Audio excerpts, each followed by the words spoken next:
Well, hello. That music is, I think, more festive and party-like than it feels like in the world today and in the gray and bitter and cold and rainy Northeast. This is April? This is really April. All right, so we have a lot of things to talk about today. It's been a busy weekend. Increasingly, I think we struggle with the question: is this one big mess of a story? Everything kind of just smushing together into one, what do they call those things that clog up the sewer? Fatberg? We have one big fatberg of just dreadful, dysfunctional government news. Or are these individual threads? That's one of the things we'll try to explore today. In the final part of our show today, we're going to talk to Phil Clay. He is a Marine turned author, and he is somebody who writes a lot about military issues. He's going to talk about how difficult it is for the military when there's a lot of military activity but no articulated strategy or policy goals going along with it. But for now, we're going to talk about the other mess, the mess in Washington, the legal messes of the Trump administration. Joining us to do that by phone, we have Jeremy Stahl, who's the senior editor at Slate Magazine. Joining us by studio connection to the Washington Post, Margaret Sullivan, media columnist for the Washington Post. I will say that I am a member of the Margaret Sullivan fan club. We'll all be meeting at 3 o'clock today to see if Margaret wins the Pulitzer the way we think she should. But I don't mean to jinx you, though.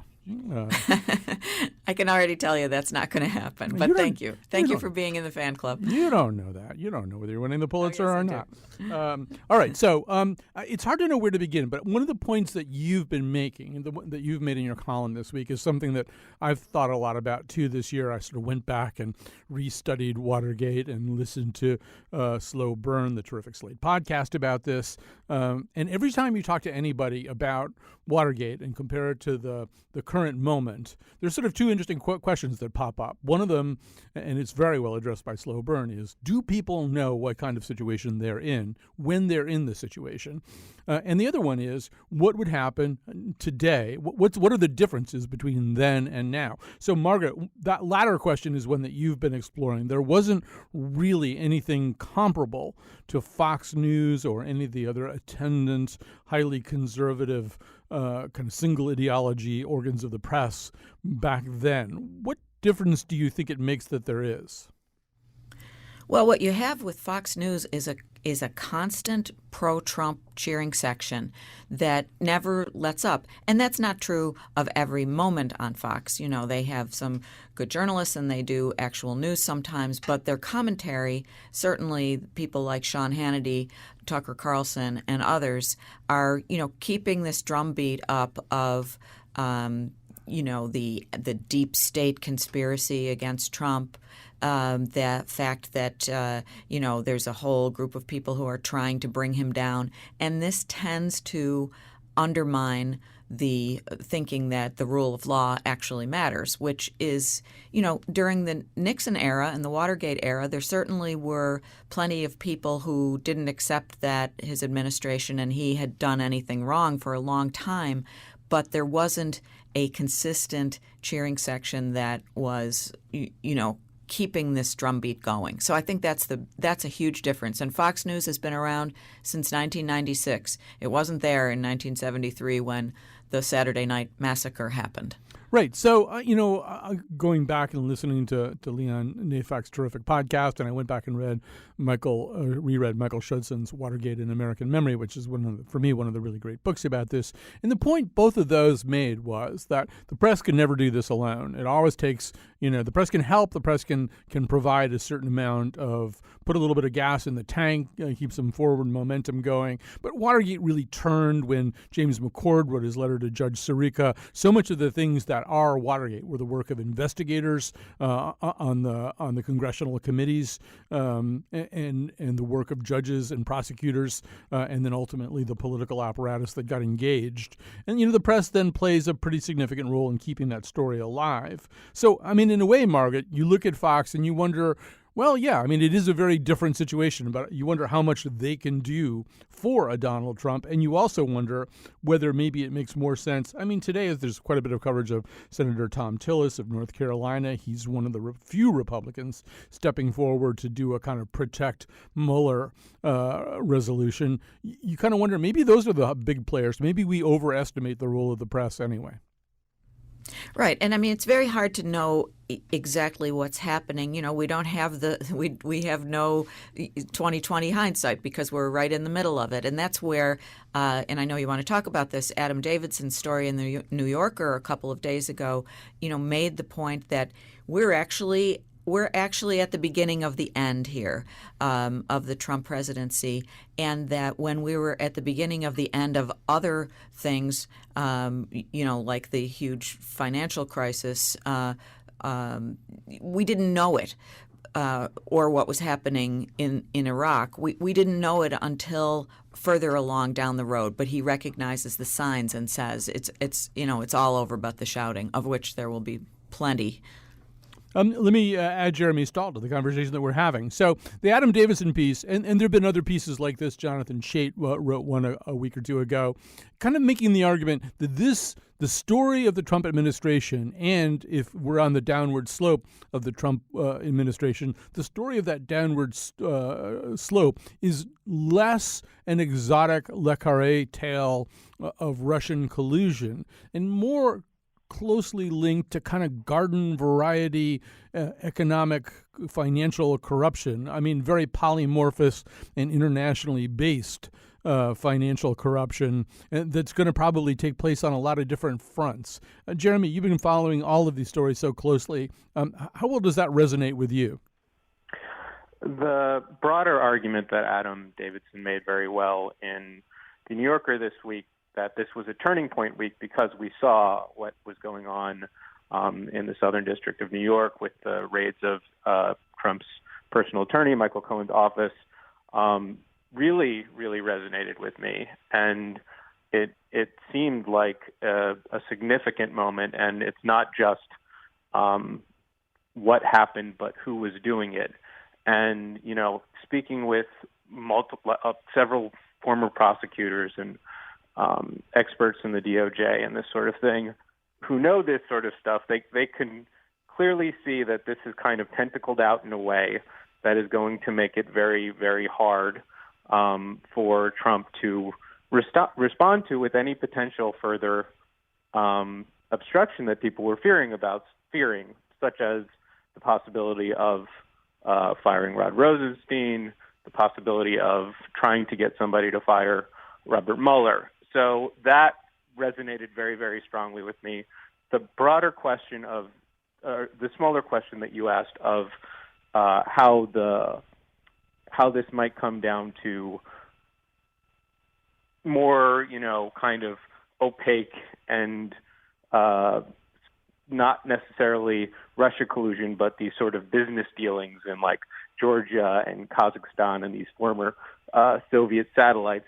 That resonated less because I find it difficult to believe that the political will that Margaret and you just talked about being so necessary to effectuate some sort of response to this could come from those kind of, you know, business situations. Right. And I mean, Jeremy, one thing that we can say, and we'll be talking a bit now about what happens if Donald Trump decides, having just run out of patience with this whole thing or getting very panicky, if he decides to take some drastic move. It does look like Robert Mueller has Trump-proofed himself a little bit. He's got a staff full of prosecutors who could take over for him if he got fired. They have the right credentials and the right background.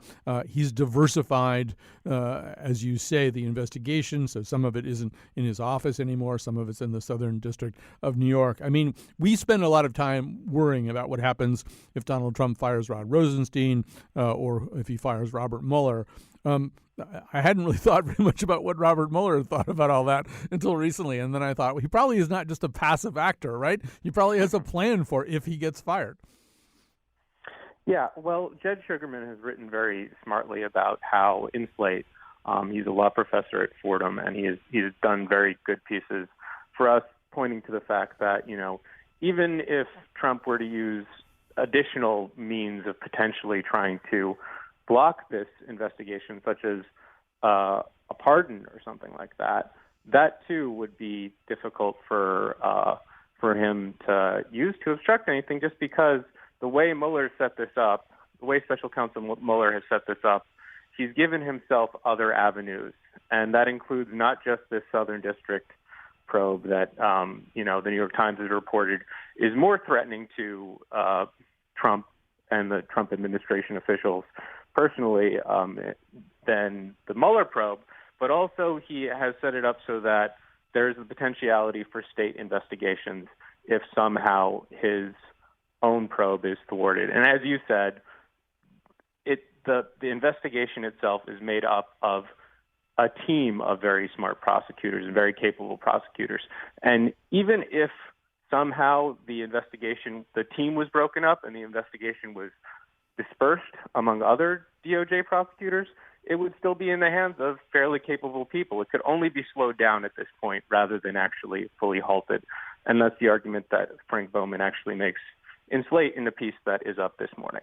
So, Margaret Sullivan, one of the things that the press does in these situations, I mean, in political science, there's this concept of the Overton window. The Overton window is the things that it's acceptable to debate and talk about. And outside that Overton window, outside the frame of the Overton window, are things that are just not within the bounds of civic and civil contemplation. And of course, the Overton window is just blown to bits in the last 2 or 3 years anyway. But it does seem as though the press constantly tries to assert norms. So today, Margaret, you see the New York Times with a full-page editorial with, a lot of graphics kind of suggesting the angelic sounding of trumpets and the opening of the heavens. Like, we've got to really make a big statement here about the rule of law. They're almost trying to preemptively talk about what will happen or what should happen if, in fact, Donald Trump does something drastic. I don't know. How effective do you think that kind of thing is?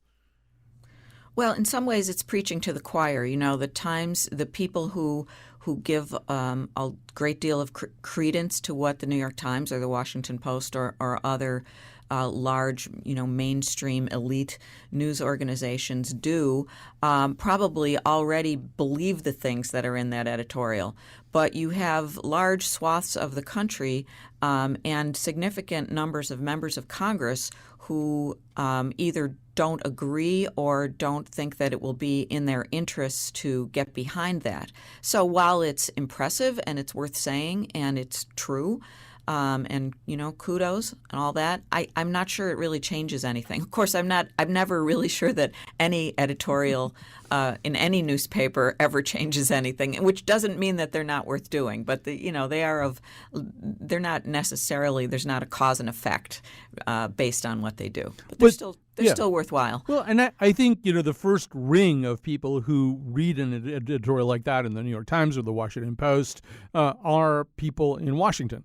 And those people are going to be the first ring of decision makers. In other words, what the general population feels, what the people in middle America feel, probably won't be conditioned very much by full-page editorials in the New York Times. On the other hand, members of Congress probably will have some kind of difficult decisions to make in the very near future about how they respond if there's real pushback against Mueller, against the investigation. And Margaret, I'm wondering about that. I mean, I assume the press is trying to talk very specifically to them, particularly in instances like this.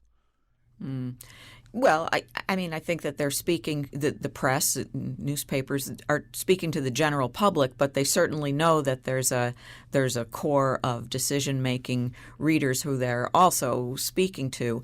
But the issue or the problem here is that Republican members of Congress are very loyal in their actions so far and in their statements to Donald Trump. He carries a lot of weight. And by the way, despite everything that's happening, his approval figures are actually up a notch.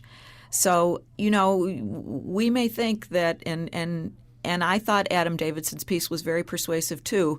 But, how does that play out really? What's the end game there? Is there going to be an impeachment? I mean, that's hard to envision. Is Trump going to resign? I doubt it. So, what happens really?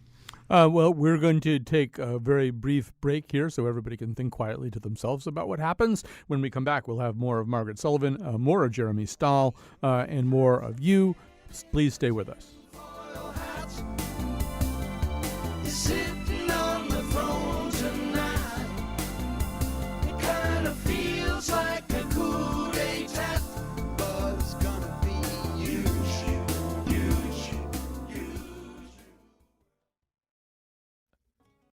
President-elect Trump's first question was to confirm that it had no impact on the election. Then the conversation, to my surprise, moved into a PR conversation about how the Trump team would position this and what they could say about this. That's just not done. You also said you were struck by what they didn't ask.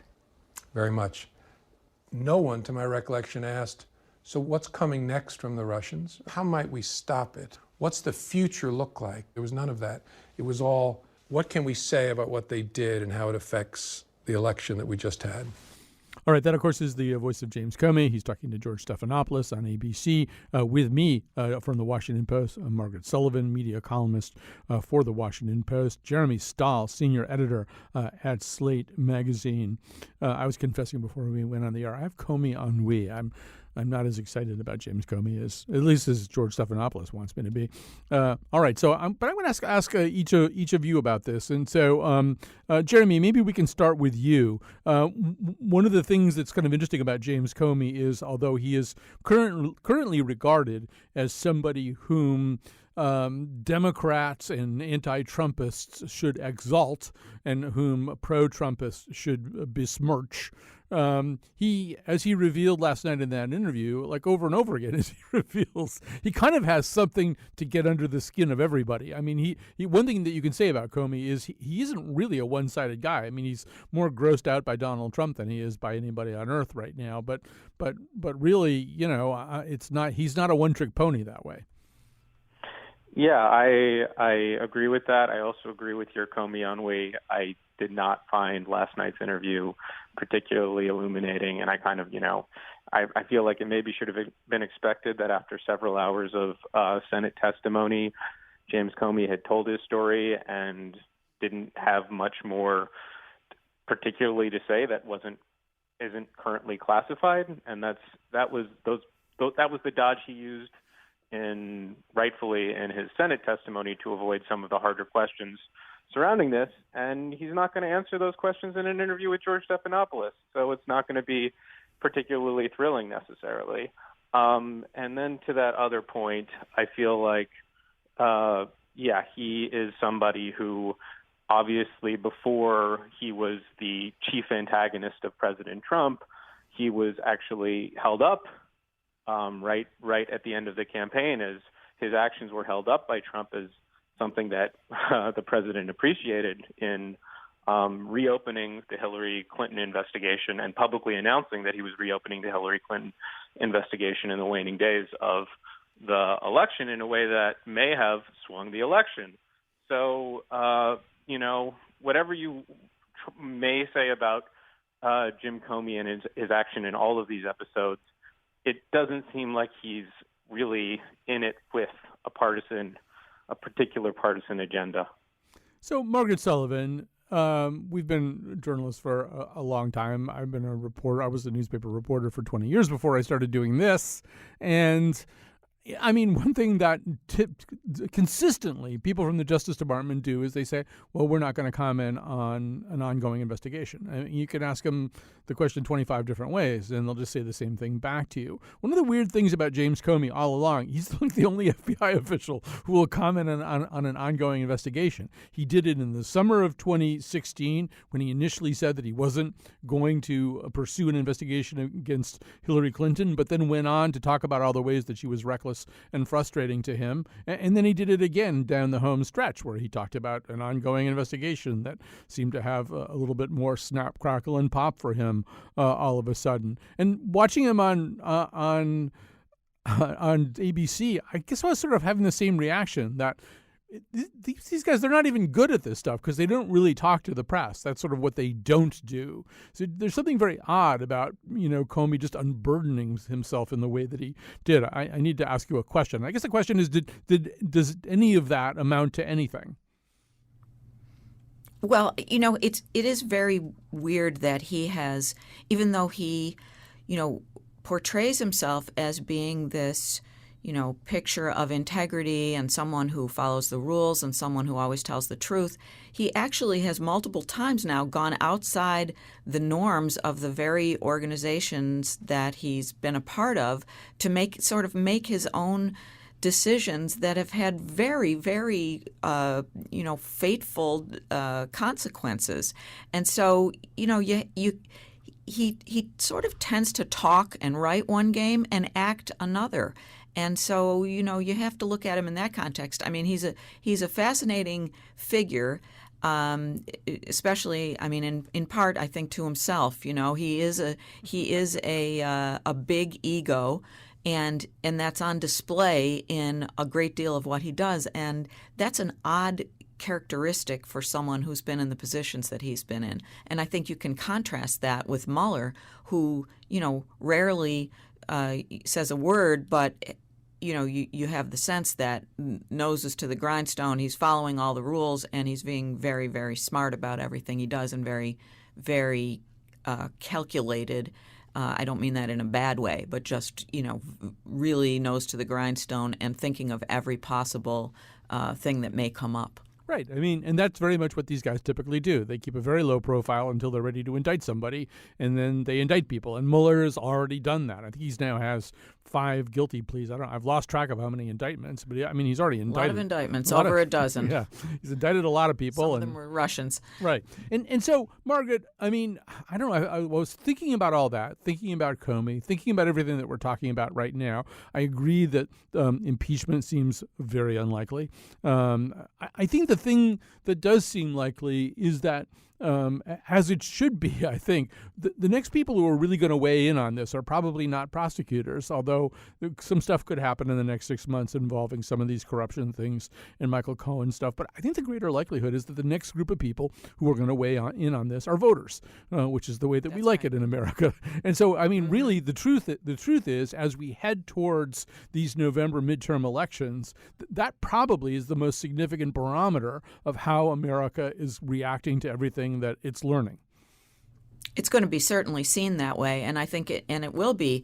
The Washington Post is reporting today or last night that the so-called blue wave that people have been anticipating in the midterms is less certain or is weakening somewhat. And I don't know what to attribute that to, but the idea that there's going to be some sort of blue tsunami is not a certainty by any means. So I agree with you that it is as it should be, that this ultimately is resolved or may be resolved at the voting booth rather than in some other way. But, again, as Adam Davidson said so effectively, we can't really know that right now because we're in it and there are news developments happening 5 times a day in a way that's, exhausting and, very hard to keep track of. Jeremy Stahl from Slate. I don't know if you saw this weekend. There was a kind of remarkable piece that Ed Erickson, who's a conservative writer who's kind of turned into a never-Trumper, did. It was hard to know whether to believe it or not. It seemed so theatrical. It was about this meeting that he'd had, a chance meeting he'd had in a supermarket with a Republican member of Congress who he never identified, but who, as they're walking up and down the frozen food aisles and stuff, is just in this profanity-laced tirade about what Trump is doing to them. And I do think that's the underreported thing. There's so many things, as Margaret said, citing Adam Davidson, so many things we don't know right now. One of the things we really don't know is what Republicans who are facing problems they never expected to have in what used to be safe seats all across the heartland of America, the people who are feeling any kind of heat, blue wave or small blue ripple, whatever it is, I would imagine there's some pretty heated conversations if they feel as though this president is hurting them that badly. Yeah, the very memorable part of that Eric Erickson purported conversation was something like the congressman called Trump a dumb, evil Forrest Gump, and used all sorts of other like kind of crude and obscene ways to talk about the president. But also at the same time, Erickson said, is a regular promoter of the president on Fox News and TV, and just goes on these cable shows and backs the president publicly all the time, which sort of speaks to this dynamic that I think has existed for a long time. We had a piece about a year ago from Michelle Goldberg, who now writes for the New York Times, talking about how, underneath their very public displays of support for the president, there is this undercurrent of real, frustration and even disgust at times with what has happened in the party and in the political system because of Trump. At the same time, though, he still holds such strong support among the GOP base and has continued to do so steadily, and nothing seems to be able to erode that, that people are, rightfully frightened for their own political prospects to actually confront him, if we're talking from a pure political calculus perspective. And at the same time, Paul Ryan resigned last week. That's something that happened, I guess it was less than a week ago. Mm-hmm. He stepped down as Speaker of the House. Who can remember these things? Yeah. Jeremy Stahl, thank you so much for being with us today. Jeremy Stahl, senior editor at Slate Magazine, Margaret Sullivan, media columnist for The Washington Post. If she doesn't win the Pulitzer today, Amy Schumer and I are supposed to host the awards this year, and I would think we would just both sit it out if you don't get the Pulitzer. Great, see you there. It's no fun for me. All right, so we're going to take a break. Some nice people are going to ask you to support public broadcasting. That's how this whole thing works. So please do support public broadcasting when they ask you to.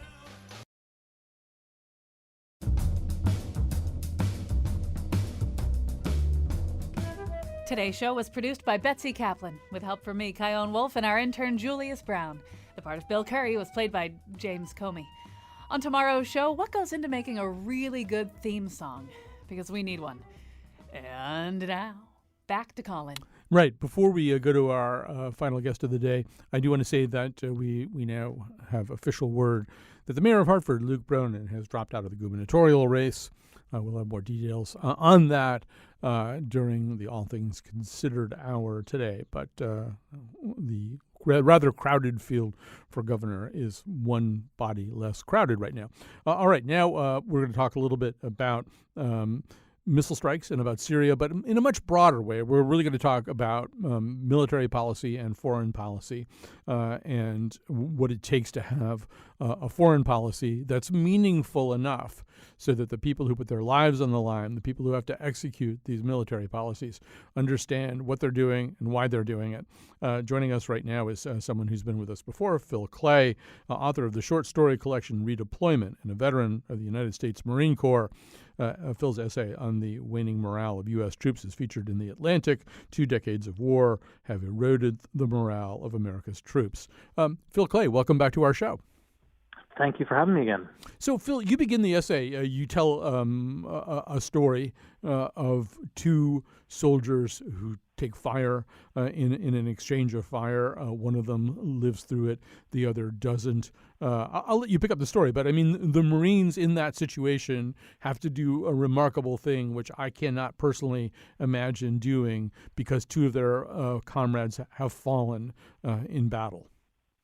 Right. So this was in the Second Battle of Fallujah, and what happened was a Marine by the name of Lonnie Wells was crossing this highway, Route Friend, 4-lane highway. There's bullets flying overhead. He gets shot, and then this gunnery sergeant runs out to save him, grabs Lonnie Wells, starts pulling him, and then he gets shot as well. And, I talked to a guy who was at the Battle of Fallujah, the writer Elliot Ackerman, remembers talking to me about not just what Gunny Shane had done, running out to get Lonnie Wells, but then, at that point you've got 2 Marines, both of them are bleeding out in the middle of this highway, there's bullets all around, and if you've just seen this, if you run out to go and save these 2 guys, there's no reason that you're not going to get shot as well. And what happened was, 2 more Marines ran out and pulled them back.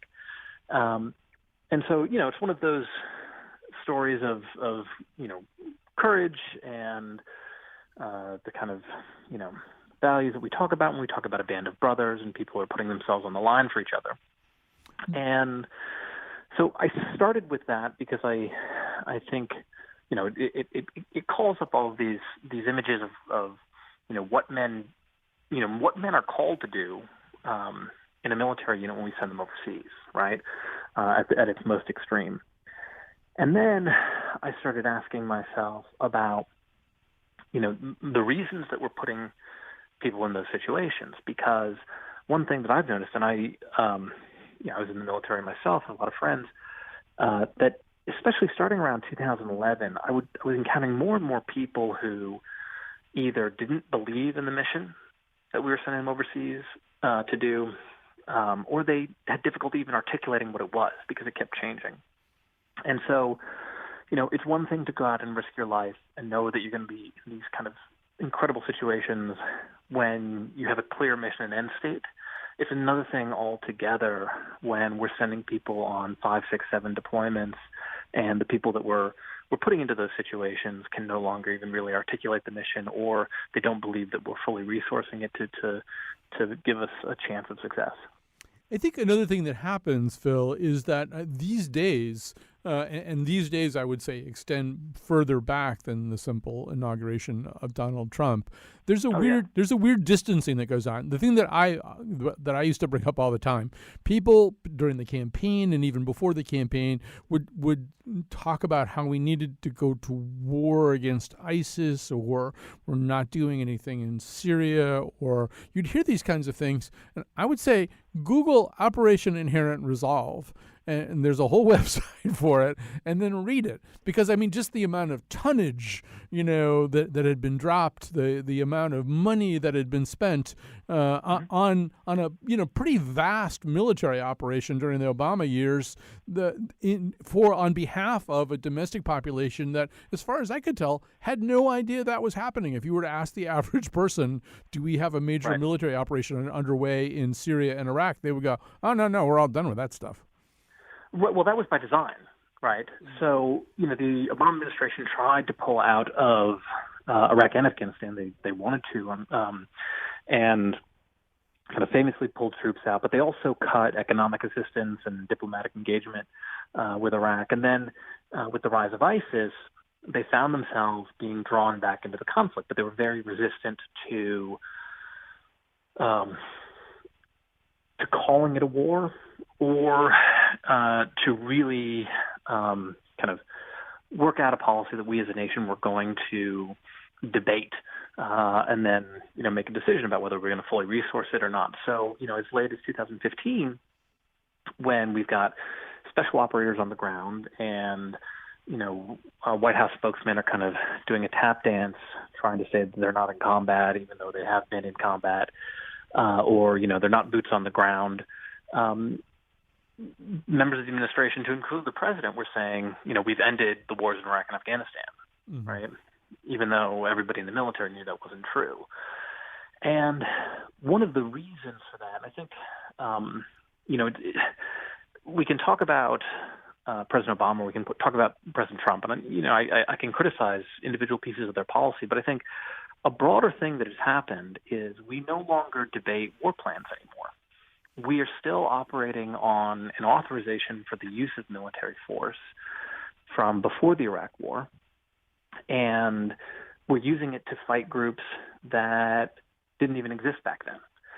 And so you have a situation where instead of the president going before Congress, announcing that he's going to war, telling them what the plan is going to be, telling them what the benchmarks for success are going to be, and then having Congress vote on that so that they can, not only put in their input but also be held accountable later. It just, our military policy kind of operates on the force of its own inertia. During the campaign, you had an opportunity. Well, I was watching this forum with veterans, and suddenly this guy whose name I knew. I don't feel like I know you, but you've been on my show. It's, hey, that's Phil Clay. So you had a chance to ask a question. What was your question? Right. So I asked Donald Trump what his plan was for after the fall of ISIS. because one thing that has, frustrated me is, and it's kind of related to our short attention span. We are very good at locating an enemy target and killing them or capturing them. We've been doing that for almost 17 years at this point. But over the past 17 years, we've asked a lot of Marines and soldiers and sailors to go overseas to fight, sometimes to die, taking back territory from insurgent groups, only to have those groups spring back, or to have new insurgent groups spring back the moment that we leave. We've seen this in provinces in Afghanistan. We've seen this with the rise of ISIS. And, Donald Trump had famously claimed that he had a secret plan to defeat ISIS. I was, fairly confident that the policy that the Department of Defense was doing under Obama was ultimately going to be successful in removing, large portions of ISIS from the battlefield. But my concern was, what about after ISIS falls? Because if you put a lot of American blood and treasure into, fighting an immediate threat, and then you don't do any follow-through, you're just going to have, an unstable region where, new bad actors emerge, and there won't really be much point to what you've done. And I think this is, and, he, then candidate Trump, had a long, somewhat confusing answer where the only thing that he really said he would do was take the oil, which was not a particularly helpful suggestion. No, but I mean, the answer to your question, what happens after you defeat ISIS, is only partly a military answer. It's largely a matter of statesmanship and probably money and resources, right? I mean, if we just had left Europe to sift through its own rubble at the end of the Marshall Plan, I don't know what sort of political constellation would have sprung up at the end of that war. And every military leader knows this. So, at this point, we've had multiple secretaries of defense, to include the current one, stating that, we need to fund the State Department, USAID. We've had major generals from, generals at every level, from chairman of the Joint Chiefs of Staff to, generals overseeing Iraq or Afghanistan, talking about the need for non-DOD functions. Even Mike Flynn, right? Mm-hmm. Donald Trump's, former NSA advisor, he had at one point called for a Marshall Plan for the Middle East, mm-hmm. right? So it's no secret among the military that we desperately need more funding for the State Department, for USAID, for other foreign programs if our military efforts are going to have any hope of success. And they've been saying that for years. And yet what do we do as a public body? We elect people who promise to slash the State Department, cut foreign aid, and have left dozens of high-level appointments in the State Department unfilled. And so, what is happening under Trump is just a kind of more extreme version of some of the things that happened under Obama, where he cut economic assistance to Iraq and then slowly scaled up military strikes in Iraq, but without, bringing in more resources from non-military, functions of government. And so, at a certain point, if you're constantly playing whack-a-mole and your only interaction with countries is through the use of violence, that's not a recipe for long-term success. And everybody in the military knows it. Right, and so let's circle back there, and we can end where we began, because then the question becomes, as you try to recruit new soldiers, as you try to train the soldiers you have and motivate units in the field already. I've never been in the military, but I've always understood it to be an odd combination of things. I mean, one of the things that you are trained to do is, by and large, follow orders and not necessarily require, that somebody read a bunch of books of policy out loud to you every time you're ordered to do something. On the other hand, one of the things that's clear from the people that you talk to in your article is you can't keep people in the field following a policy that doesn't exist or seems capricious or seems like the kind of thing you do while you're eating chocolate cake, that ultimately some kind of statement has to be made so that we're all on the same page. Yeah, and service members want to feel as though, the sacrifices that they're making are worth it. That the American public is not asking them to, waste their efforts or risk themselves without, any any serious commitment on the part of the nation. And so it's a very strange situation to be in. For me, I personally, a lot of times when you talk to troops, they'll say, I wish we had a draft, or I wish we had something that would bring more, Americans, closer to thinking about our military adventures and misadventures overseas.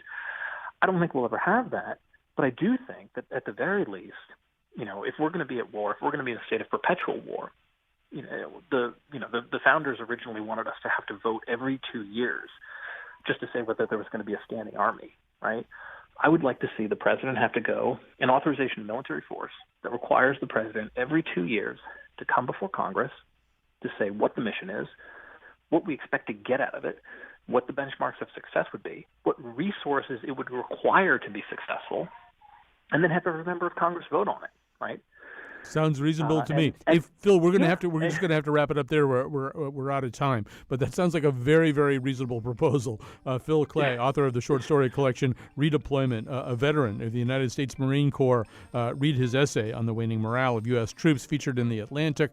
We have to run here. We have to leave early because there's very nice people sitting and waiting in another studio asking you to support programming like this one. If you like to hear a show where you hear somebody like Phil Clay, where you hear Margaret Sullivan and Jeremy Stahl, where we do our best, particularly on Mondays, to try to help you understand what's going on in a very chaotic information environment, I hope you will support us. If you support us now, we get a little extra credit for it.